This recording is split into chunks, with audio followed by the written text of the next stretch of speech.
The last area I want to talk about is the 5 critical skills that entrepreneurs need. Now, the first is going to sound like it's out of a textbook, but the definition may be a little bit surprising, and that is leadership. Now, I don't know how much stuff I read about leadership, and I never really understood it until I saw people who were genuine and true leaders.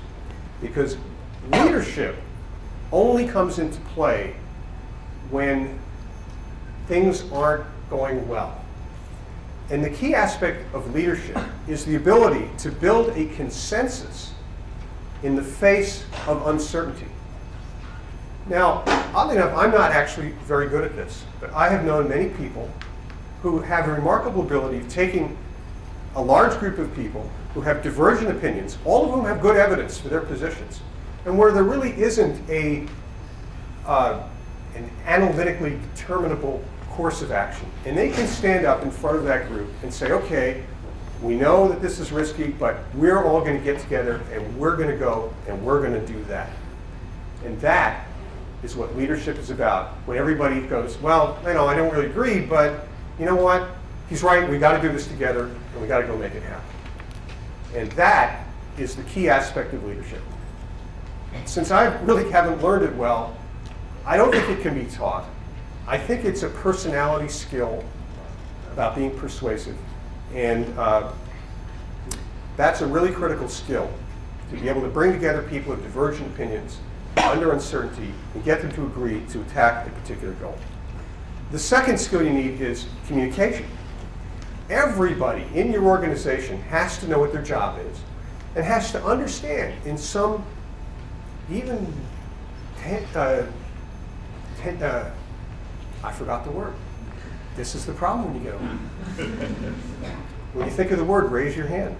Even in some unusual way, everybody in their organization has to understand how what they are doing really contributes to the success of the organization. Now, what you will find if you run a company is you think you've made everything clear, and you think you've got your messages across, and you think everybody knows what's going on. It's really, really hard to communicate these things.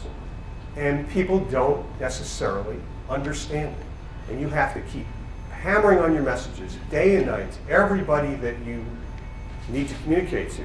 You have to talk to them. You have to explain to them why it is that staying late on Friday to make sure those extra boxes get shipped is going to make a difference, because it's going to arrive on Monday instead of on Tuesday, and maybe that's the end of the quarter, and you need to get the revenue in, whatever it might be.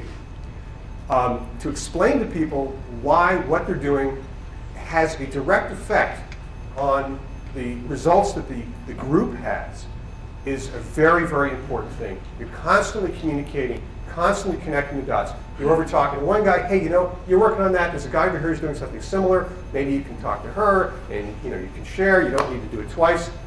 I'm wearing 2 microphones right now. Both of them are for videotaping. The first question I asked is, why don't they just have one camera and make one videotape? Hey, you know what? That's the difference between a university and a company. It's redundancy. Okay. It wouldn't happen in my company. We would never tape something twice. The amazing thing is, if you watch both of these tapes side by side, they're going to be different. Okay. The worst part of this is when I make myself laugh.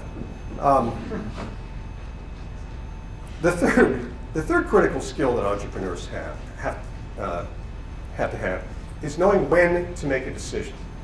Now, this is a very interesting thing, because you're not usually in your life, you're not faced with this problem, but when you're running a company, you're faced with it all the time. If you make it too early, that's a mistake. You make it too late, that's a mistake. And the emotional state that most people have will drive them either to make it too early or too late. Let me be specific. The hallmark of the amateur is to make decisions before they need to get made. The reason is they're confused and feel inundated by all of the complexities around them. And they have a visceral desire to simplify the situation.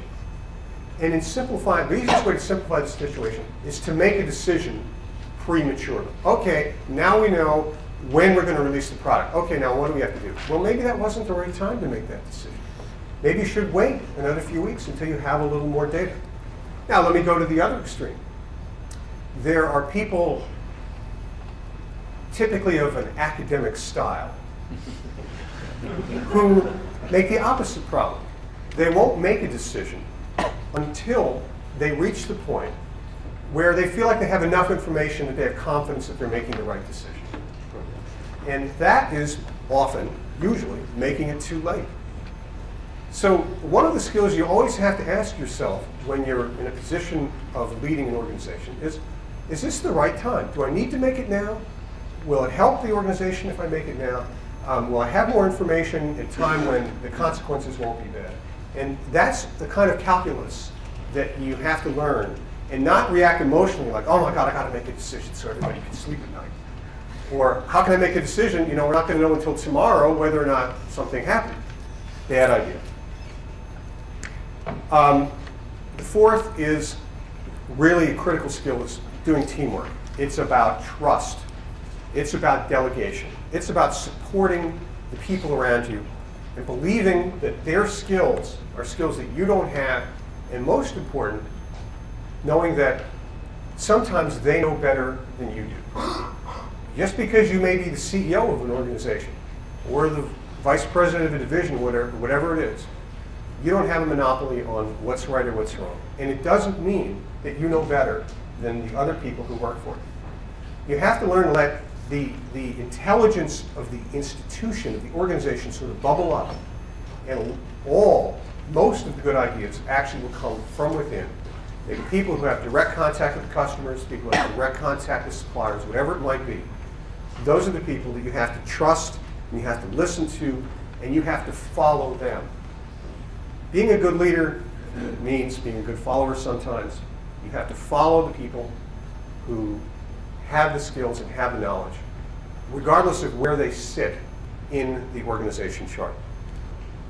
My last point is the critical skill is the ability to telescope, to be able to focus in on some little detail that needs attention and take care of it, and then be able to telescope back out and see the big picture, understand how that fits the big picture.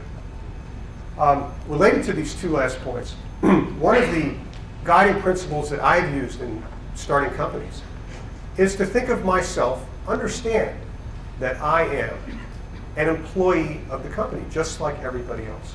I'm not special, I'm not different, and no task is beneath me. I can remember washing the dishes in the sink because it needed to get done on a Friday afternoon, and everybody else had important stuff to do. And people are often surprised, hey, the CEO cleaned the kitchen. Well, what does that mean? What does that tell you about what kind of attitude I should have, this hypothetical employee, if the CEO doesn't think it's beneath him to wash the dishes and make sure that the kitchen is clean? So if you think of yourself as an employee, just like everybody else in the organization, that's a great way to bring trust, to do teamwork, and to support the people around you. And also represents your ability to telescope, to be able to look at the small details and come out and look at the wide details as well.